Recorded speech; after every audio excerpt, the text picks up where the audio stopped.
नमस्कार दोस्तों, प्रधानमंत्री मोदी ने तो कृषि कानूनों की वापसी का ऐलान कर दिया, देश से माफी भी मांग ली, ये भी कह दिया कि संसद सत्र जब होगा तो ये कानून वापस होंगे और ये भी अपील की कि किसान अब अपने अपने घरों की तरफ लौटें, अपने अपने खेतों की तरफ लौटें। प्रधानमंत्री मोदी के ऐलान के लगभग 35-36 घंटे हो चुके, लेकिन किसान अभी भी तीनों मोर्चों पर हैं। क्यों हैं?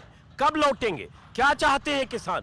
क्या अभी भी उनके मन में कुछ आशंकाएं हैं? वो आशंकाएं हैं तो क्या हैं? क्या अभी भी कुछ सवाल बाकी हैं जब वो कृषि कानून वापस हुए? और इस नारे के साथ अगर किसान आए थे, कानून वापसी नहीं तो घर वापसी नहीं, अब कानून वापस हुआ तो घर वापसी में देर क्यों? ये समझने के लिए हमारे साथ मेरा सवाल लेने के लिए हमारे साथ हैं गुरनाम सिंह चढ़ूनी, भारतीय किसान यूनियन चढ़ूनी ग्रुप के मुखिया और हरियाणा के सबसे फायर ब्रांड किसान नेताओं में से एक। परिचय ये कि 26 नवंबर को बीते साल जब किसानों के जत्थे ट्रैक्टर्स ट्रॉलियों में बैठकर हरियाणा सरकार की तमाम कोशिशों को खारिज करते हुए हरियाणा सरकार की तरफ से रोड को गड्ढा में तब्दील किया गया, टीयर गैस, आंसू गैस जो भी चला, उन सब का सामना करते हुए जो काफिले आए थे उसका नेतृत्व भी चढ़ूनी साहब ने किया। तो चढ़ूनी साहब, ये नारा था कानून वापसी नहीं तो घर वापसी नहीं। अब तो कानून वापस हो गया तो घर वापसी में हो गया, मतलब वापस होने का ऐलान हो गया, तो अब घर वापसी में क्या देर है? देखिए, मोदी जी पे जो है वो इतना विश्वास नहीं किया जा सकता कि उन्होंने ऐलान कर दिया तो बस वो हो गया। दो चीज़ें इसमें। नंबर एक तो ये है कि मोदी जी बहुत सी चीज़ें पहले कह चुके हैं जो बाद में लागू नहीं हुई, और इसलिए हम ये चाहते हैं कि कानून जब ये संसद में पास कर देंगे तो उसके बाद हम जाने के बारे में सोचेंगे, एक बात। और दूसरी चीज़, जो कानून है उनकी वापसी की बात तो उन्होंने कही है, लेकिन कई मुद्दे वो हैं जिनको छुआ नहीं है। जैसे MSP की गारंटी का कानून हम मांग रहे थे, और जो शहीद हुए किसान शहीद हुए, 700 किसान शहीद हो चुके हैं, उनका कोई मुआवजा देने के बारे में कोई बात नहीं की गई। जो मुकदमे दर्ज हुए हैं, 48,000 किसानों पे हरियाणा में मुकदमे दर्ज हो चुके हैं, मुकदमे वापसी कोई बात नहीं की। पूरे देश में, सारे देश में मुकदमे दर्ज हैं। और इसी तरह से एक बिजली कानून था जो उन्होंने कहा था कि हम एग्रीकल्चर को इससे बाहर निकाल देंगे, वो भी शायद अभी तक उन्होंने चर्चा नहीं की। तो ये सभी बातें हैं जो अभी हमें जो है इस बात पे सोचने के लिए मजबूर कर रही हैं कि मैंने फैसला क्या करना चाहिए। उसी संबंध में हमारी आज 9 मेंबरी कमेटी की मीटिंग हुई थी, और उसमें ये फैसला लिया है कि जब तक हमारी इन मुद्दों पे बात नहीं होती तब तक हमारा जो ये आंदोलन है तब तक हम एज इट इज़ जारी रखें। एज इट इज़ हमारा प्रोग्राम जैसे पहले तय है उसी तरह से चलते रहेंगे। अब इससे कई सवाल खड़े होते हैं चढ़ूनी साहब, क्यों ये जो बड़ा सवाल था, बड़ा मुद्दा था, जो मैंने नारों के शक्ल में बोला कि कानून वापसी नहीं, घर वापसी नहीं, जब तक कानून वापसी नहीं तब तक घर वापसी नहीं। अब कानून वापस का ऐलान के बाद आप बहुत सारे मुद्दे और जोड़ रहे हैं, MSP हो, चाहे बिजली का मुद्दा हो, चाहे गिरफ्तारी का, चाहे हज़ारों मुकदमे का, चाहे और भी। तो ऐसा लगता नहीं कि आपकी तरफ से कुछ रिजिडिटी है? ऐसा बहुत सारे लोग कह सकते हैं। नहीं, हम जोड़ नहीं रहे हैं। आम कोई भी आंदोलन हो जो उसमें मुकदमे दर्ज होते हैं, वो आंदोलन की समाप्ति के साथ ही वापस लेने होते हैं, कोई भी दुनिया भर का आंदोलन हो। और यहाँ के मुकदमे पे इन्होंने कोई चर्चा नहीं की है। अब ये तो है नहीं कि जिन लोगों ने आंदोलन लड़े हैं, भाई आंदोलन तो इस करके लड़ना पड़ा ना कि उन्होंने कानून गलत बना दिए। अब उसमें वो कोई अपराधी थोड़ा ही है, तो वो मुकदमे वापस लेने की कोई घोषणा नहीं की गई है, जो कर देनी चाहिए। दूसरा, जो लोग शहीद हुए हैं इस आंदोलन के अंदर, उनका भी ये होता है कि वो उनका जो नुकसान हुआ है, उनके परिवारों को जो नुकसान हुआ है, उनके परिवारों को जो उनकी कमी हुई है वो तो पूरी नहीं हो सकती, लेकिन आंदोलन में शहीद हुए हैं इसलिए उनको कुछ तो मुआवजा चाहिए, उनके परिवार चलते रहे, इतना तो चाहिए। और तीसरी बात, जो MSP की गारंटी का कानून है उसकी तो हमारी पहले दिन से मांग है ना, वो तो इन मांगों में शामिल था ना, जिस पर चर्चा नहीं की गई। और ये 3 कानून वापस लेने से 5 जून 2020 के पहले वाली हालात आ जाएगी। अगर हम MSP की कोई बात मनवा पाते हैं तो हम कुछ प्राप्त करके गए, और अगर MSP की बात नहीं मनवा पाते हैं तो जहां 5 जून 2020 में जहां हम खड़े थे तो वहीं की स्थिति में हम वापस पहुंच अब गए। आपने एक अहम बात की 5 जून 2020 जब ऑर्डिनेंस आया, ठीक है, जी। और 20 सितंबर 2020 जब राज्यसभा में जिस दिन पारित हुआ, कैसे पारित हुआ पूरे देश ने देखा। लेकिन ये सरकार जिम्मेदार तो ऑर्डिनेंस और उसके बाद कानून लाने के लिए है, जो 3 कृषि कानून थे। आंदोलन रेलवे पटरी से, सड़क से, हरियाणा पंजाब में उसी अध्यादेश और फिर कानून के खिलाफ हुआ। तो अब वो अगर वापस लेने को तैयार हो रहे हैं तो एमएसपी का कानून तो दशकों से नहीं है, 67 से जब से एमएसपी है। तो सारी जिम्मेदारी या सारी कुछ की मांग मोदी से करना, ये कह सकते हैं लोग कि ये लगता है कुछ ज्यादा हो। नहीं, देखिए, हमारा पहले से आंदोलन था कर्जा मुक्ति पूरे दाम, क्योंकि कानून तो बाद में रहे। अब उस बात को दबाने के लिए उससे ध्यान डाइवर्ट कर दें कि अब या ना कर्जा मुक्ति की बात करें, ना ये एमएसपी की बात करें, पूरे दाम की बात करें, उससे इनका ध्यान डाइवर्ट कर दें, इसलिए नए कानून और ले आए। और तब जब तक इन कानूनों से लड़ते रहे तब तक एक कानून हरियाणा में और ले आए, और ऐसे करके ये हमारा ध्यान भटकाते हैं। वो जो हमारा आंदोलन है, इस उनमें से हमने कर्जा मुक्ति की जो मांग है वो हमने किनारे कर दी थी, क्योंकि वो पहले दिन नहीं रखी गई हमारे से। लेकिन एमएसपी की जो बात है वो पहले दिन रखी गई है, और एमएसपी कोई ये अवैध भी नहीं है। एमएसपी हमारा लागत से कम है आज के टाइम में। पिछले साल का अगर हम एमएसपी गेहूं का गिने तो हरियाणा में जो लागत आई है कृषि विभाग की वो 2200 रुपये से कुछ है, और रेट हमें 1925 रुपये मिला है। लेकिन जो 1925 तय है वो तो मिले ना, जो 50 बढ़ा तो शायद 1975 हुआ मेरे ख्याल से। अब शायद अब बड़ा पिछले साल 1925 था ना पिछली गेहूँ। तो ऐसे ही जो एमएसपी का मतलब है न्यूनतम, कि आप पैदा करिए इतना तो आपको मिलेगा ही। हमने मक्का पैदा किया, और मक्का पैदा किया 1850 के भाव में, लेकिन हमें मिला 1100 रुपये। ये 750 का जो घाटा है वो किसान की कमर तोड़ रहा है। और आंकड़ा क्या दिखा रहा है? आंकड़ा ये दिखा रहा है कि पिछले 15 साल के अंदर एमएसपी से जितना पैसा किसान को मिलता केवल 23 फसलों का, उससे 45 लाख करोड़ कम मिला केवल 15 साल के अंदर। तो उसने पूरे देश की अर्थव्यवस्था ही कमर तोड़ दी।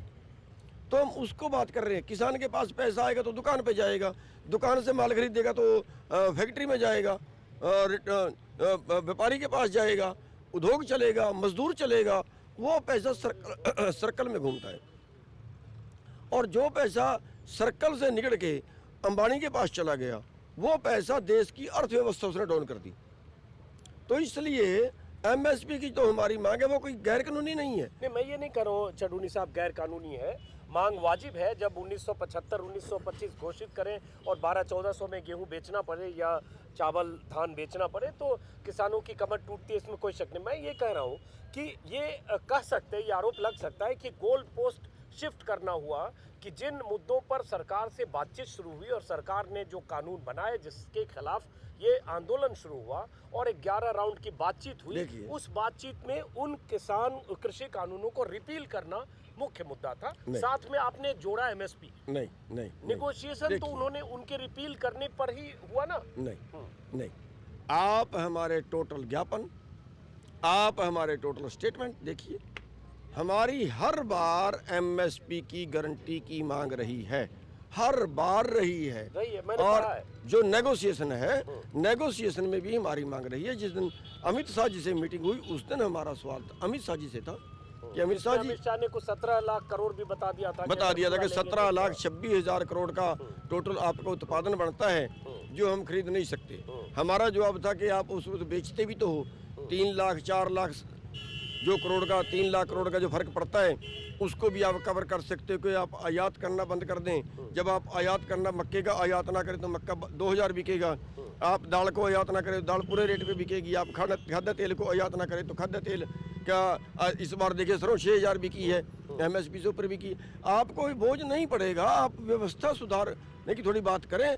जो हमारा पैसा निकल के विदेशों को जा रहा है वो विदेशों को ना जाके अपने किसान को दे दे तो मामला सॉल्व हो जाए। एक सवाल फिर पूछता हूँ, आप जल्दी में हैं लेकिन फिर भी चूंकि आप अहम लीडर हैं पूरे आंदोलन के, कि अब यहाँ से संयुक्त मोर्चा का अगला कदम क्या होगा, सबकी नजर इस पर है कि अगर प्रधानमंत्री ने कहा कानून वापस होगा, संसद का सत्र 29 तारीख से शुरू हो रहा है और उसके बाद घर जाने की अपील कर दी, तो वो दिन कब आएगा जब किसान यहाँ से घर लौटेंगे? संयुक्त मोर्चा ऐसा फैसला कब करेगा? देखिए हम कोई जिद्दी नहीं है, हमें कोई सड़कों पे लेटने का शौक नहीं है, हमें कोई लोगों को मरवाने का शौक नहीं है। हम तो केवल इतना सा चाहते हैं कि किसान इस देश की रीढ़ की हड्डी है, खेती के बिना उसके पास कोई रोजगार नहीं है, उसको भीख पे जिंदा ना रखें, उसको कर्ज पे जिंदा ना रखें, केवल उसको जिंदा रहने के लिए उसके माल की पूरी कीमत मिल जाए।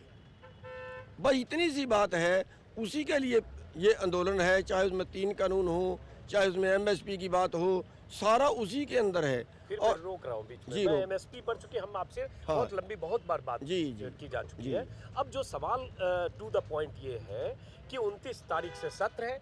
कल ये बयान आया संयुक्त मोर्चे की तरफ से और नेताओं की तरफ से कि जब तक संसद में कानून वापस संसद से नहीं लिया जाता, क्योंकि जुबानी बोलने से कानून वापस नहीं होगा, तो वापसी प्रक्रिया करके वापस ले लिया जाए, तब हम सोचेंगे। तो अब अगर मैं ये सवाल पूछ रहा हूँ कि 29 तारीख से सत्र शुरू होता है, 2, 4, 5 दिन के बाद अगर कानून वापस होता है, 5 दिन 6 दिन बाद, तब वापसी होगी घर की वापसी या कब होगी? तब वापसी होगी जब संसद में पास हो जाएगा। हाँ, तो इसका मतलब क्लैरिटी ये हुआ कि संसद से अगर कानून वापस हो गया तो यहाँ से घर वापसी होगी, तो मीटिंग करेंगे कि 3-4 जो बातें और हैं उन पे सरकार क्या बोली है, वो बात भी तब तक बीच में आ जाएगी। तो आप चाहते हैं कि अक्रॉस द टेबल ये बातचीत का दरवाजा खुले, बातचीत का सिलसिला शुरू हो, जो आपके मुद्दे हैं उस पर या तो बातचीत के माध्यम से करें, या वो अपने आप अगर घोषणा करना चाहते हैं, जैसे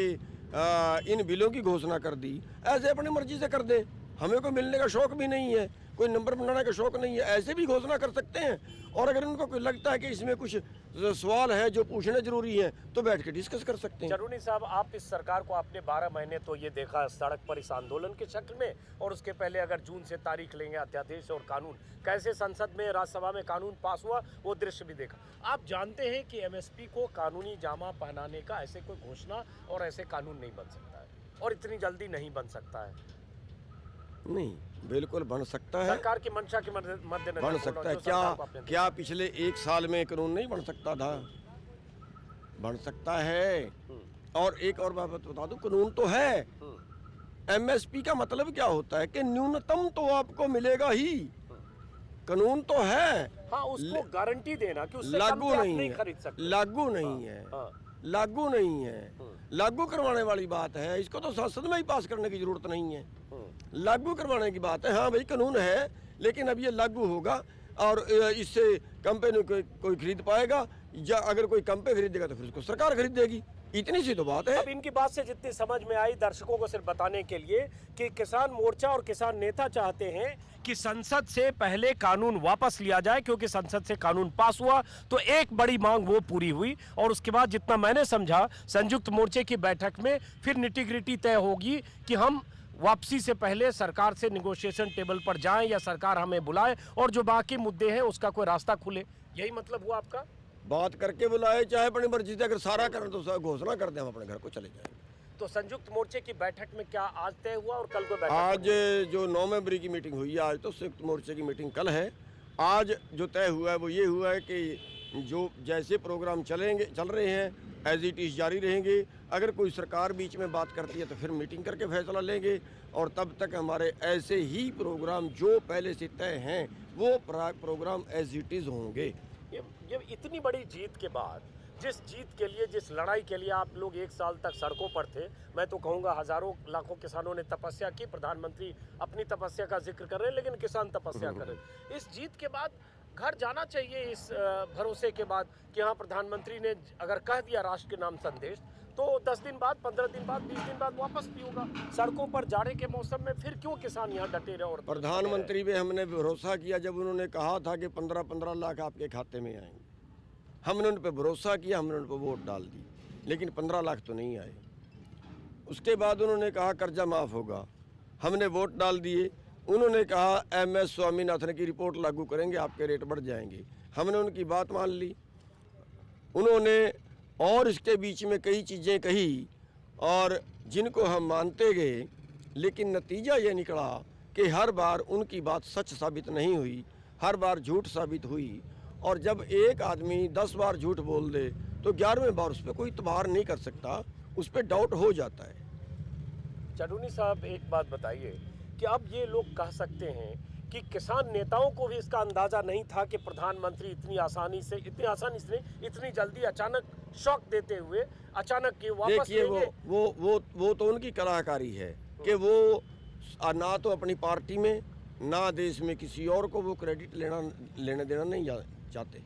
वो खुद को ही वो जो है सारी चीज़ का क्रेडिट देते हैं, और इसलिए उन्होंने ये कहा कि मेरे से गलती होगी, मैं किसानों को समझा नहीं पाया। किसानों को समझा नहीं पाया। इल्जाम भी उल्टा किसानों पे लगा दिया, किसानों को समझा नहीं पाया और मैं माफ़ी चाहता हूँ और मैं ये कानून वापस लेता हूँ। तो जबकि प्रधानमंत्री खुद कानून वापस नहीं ले सकता,